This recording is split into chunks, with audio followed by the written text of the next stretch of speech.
प्रयागराज, भारत की पवित्र भूमि। प्रेमानंद जी महाराज ने स्पष्ट किया है कि वे महाकुंभ 2025 में प्रयागराज नहीं जाएंगे। उन्होंने इसका कारण बताते हुए कहा कि वे वृंदावन धाम को छोड़कर कहीं और जाने की इच्छा नहीं रखत। प्रेमानंद जी महाराज स्वयं महाकुंभ में शामिल नहीं हो रहे हैं, लेकिन उन्होंने कुंभ मेले की महत्ता पर प्रकाश डाला है। उन्होंने कहा कि तीर्थराज प्रयाग के दर्शन मात्र से करोड़ों जन्मों के पाप दूर हो जाते हैं। उन्होंने एक चौपाई उद्धृत की, तीर्थपति पुनि देखु प्रयागा, निरखत जन्म कोटि अघ भागा। इसका अर्थ है कि तीर्थराज प्रयाग के दर्शन से ही करोड़ों जन्मों के पाप भाग जाते हैं। यह आयोजन करोड़ों श्रद्धालुओं के लिए आस्था और भक्ति का केंद्र होगा। हर साल लाखों लोग यहां आते हैं, लेकिन महाकुंभ के समय यह संख्या कई गुना बढ़ जाती है। त्रिवेणी संगम में डुबकी लगाकर लोग अपने पापों से मुक्ति की कामना करेंगे। यह संगम स्थल गंगा, यमुना और सरस्वती नदियों का मिलन बिंदु है, जो इसे और भी पवित्र बनाता है। महाकुंभ हिंदू धर्म का एक महत्वपूर्ण पर्व है। यह पर्व न केवल धार्मिक अनुष्ठानों का केंद्र है, बल्कि यहां विभिन्न सांस्कृतिक कार्यक्रमों का भी आयोजन होता है। यह हर 12 साल में आयोजित होता है। इस आयोजन की परंपरा सदियों पुरानी है और इसे लेकर लोगों में अपार उत्साह होता है। इस बार का महाकुंभ भी अपने आप में खास है। इस बार के आयोजन में कई नई व्यवस्थाएं और सुविधाएं जोड़ी गई हैं, जिससे श्रद्धालुओं को किसी भी प्रकार की असुविधा न हो। लाखों श्रद्धालुओं के साथ साथ कई संत महात्मा भी इस पावन अवसर पर अपनी उपस्थिति दर्ज कराएंगे। यह संत महात्मा अपने प्रवचनों और आशीर्वाद से श्रद्धालुओं को मार्गदर्शन देंगे। प्रयागराज का ऐतिहासिक और पौराणिक महत्व जगजाहिर है। यह शहर सदियों से धार्मिक और सांस्कृतिक गतिविधियों का केंद्र रहा है। यह 3 पवित्र नदियों गंगा, यमुना और सरस्वती का संगम स्थल है। इस संगम स्थल का धार्मिक महत्व अत्यधिक है और यहां स्नान करने से आत्मा की शुद्धि होती है। मान्यता है कि यहां स्नान करने से सभी पाप धुल जाते हैं और मोक्ष की प्राप्ति होती है। यह स्थान आत्मिक शांति और मोक्ष की प्राप्ति के लिए आदर्श माना जाता है। महाकुंभ 2025 में आध्यात्मिकता का अद्भुत संगम देखने को मिलेगा। यहां विभिन्न धार्मिक और सांस्कृतिक कार्यक्रमों का आयोजन होगा, जो श्रद्धालुओं के लिए एक अनूठा अनुभव होगा। विभिन्न संप्रदायों के साधु संत अपने प्रवचनों से श्रद्धालुओं को आशीर्वाद देंगे। यह प्रवचन न केवल धार्मिक ज्ञान का स्रोत होंगे, बल्कि जीवन के विभिन्न पहलुओं पर भी मार्गदर्शन प्रदान करेंगे। यह आयोजन मानवता, प्रेम और एकता का संदेश देगा। महाकुंभ का यह पर्व सभी को एक साथ लाने और एक दूसरे के प्रति प्रेम और सम्मान बढ़ाने का अवसर प्रदान करता है।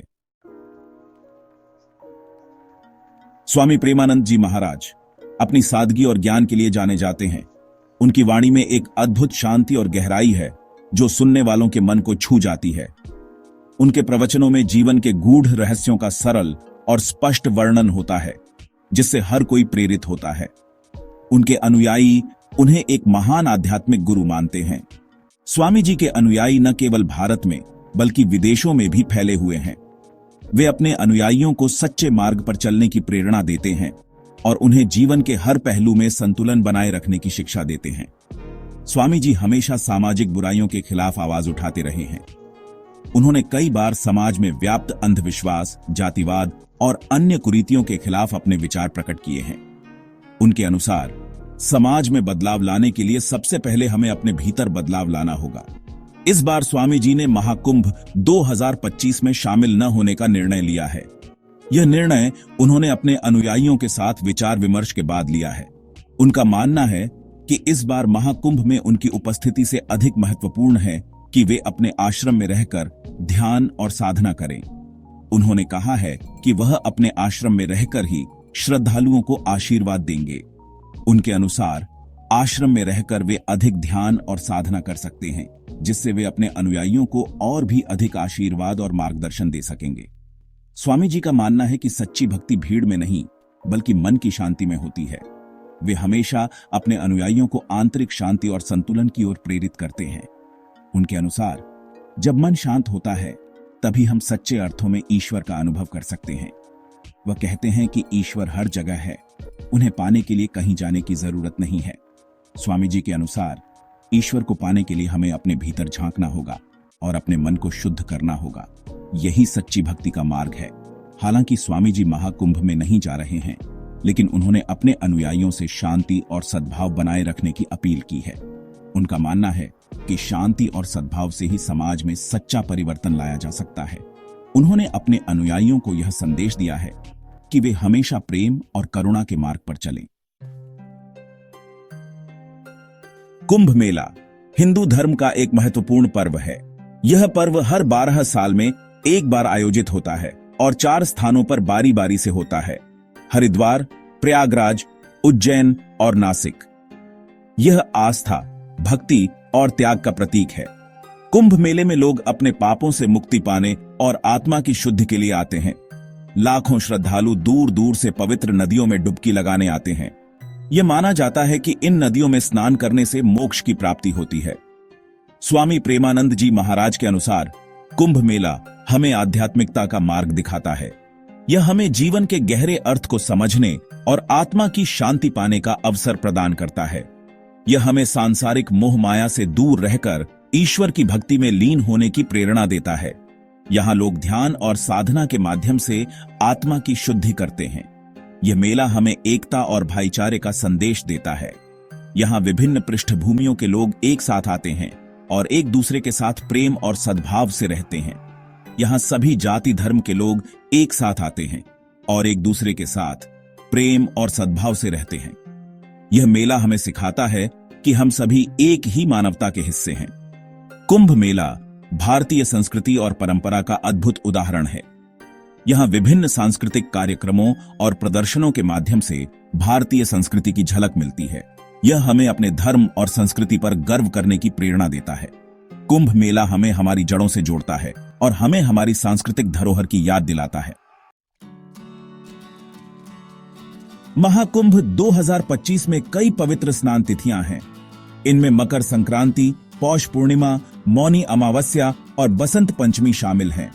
मान्यता है कि इन तिथियों पर स्नान करने से विशेष पुण्य मिलता है। लोग अपने पापों से मुक्ति पाने के लिए इन पवित्र नदियों में डुबकी लगाते हैं। प्रत्येक स्नान तिथि का अपना खास महत्व है। मकर संक्रांति को सूर्य की उत्तरायण यात्रा का प्रारंभ माना जाता है। पौष पूर्णिमा को भगवान विष्णु का अवतार दिवस माना जाता है। मौनी अमावस्या को मौन रहकर ईश्वर की आराधना करने का विशेष महत्व है। बसंत पंचमी को ज्ञान और विद्या की देवी सरस्वती का पूजन किया जाता है। सेक्शन 5 श्रद्धालुओं के लिए विशेष व्यवस्था। उत्तर प्रदेश सरकार और प्रशासन ने महाकुंभ 2025 के लिए व्यापक व्यवस्था की है। श्रद्धालुओं की सुविधा के लिए कई कदम उठाए गए हैं। ठहरने के लिए अस्थायी तंबुओं और रयन बसेरों का निर्माण किया गया है। साफ सफाई और पेयजल की उचित व्यवस्था की गई है। सुरक्षा के मद्देनजर पूरे क्षेत्र को सीसीटीवी कैमरों से लैस किया गया है। पुलिस और अर्धसैनिक बलों की तैनाती की गई है। सेक्शन 6 महिलाओं की भागीदारी। शक्ति का प्रतीक महाकुंभ 2025 में महिलाओं की भागीदारी भी उल्लेखनीय होगी। देश भर से लाखों महिलाएं इस पावन अवसर पर शामिल होंगी। सरकार ने महिलाओं की सुरक्षा और सुविधा का खास ख्याल रखा है। महिलाओं के लिए अलग से शौचालयों, स्नानघरों और रहने की व्यवस्था की गई है। महिला पुलिसकर्मी और स्वयं सेविकाएं महिलाओं की मदद के लिए तैनात रहेंगी। कोई भी महिला किसी भी समस्या की स्थिति में उनसे संपर्क कर सकती है। सेक्शन 7 महाकुंभ 2025 एक अविस्मरणीय अनुभव। महाकुंभ 2025 एक ऐतिहासिक और अविस्मरणीय अनुभव होगा। यह आयोजन हमें भारतीय संस्कृति और परंपरा की झलक दिखाएगा। लाखों लोगों का पवित्र नदियों में डुबकी लगाते हुए दृश्य अद्भुत होगा। धार्मिक गुरुओं के प्रवचन हमें जीवन जीने की नई राह दिखाएंगे। महाकुंभ 2025 हमें एकता, भाईचारे और सद्भाव का संदेश देगा। यह आयोजन हमें हमेशा याद रहेगा। सेक्शन 8 निष्कर्ष।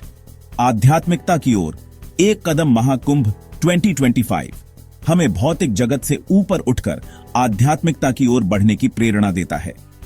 यह हमें याद दिलाता है कि सच्चा सुख ईश्वर की भक्ति में ही है। यह आयोजन हमें अपने धर्म और संस्कृति से जोड़ता है। यह हमें एक बेहतर इंसान बनने की प्रेरणा देता है। महाकुंभ 2025 एक ऐसा अनुभव होगा जो हमें जीवन भर याद रहेगा।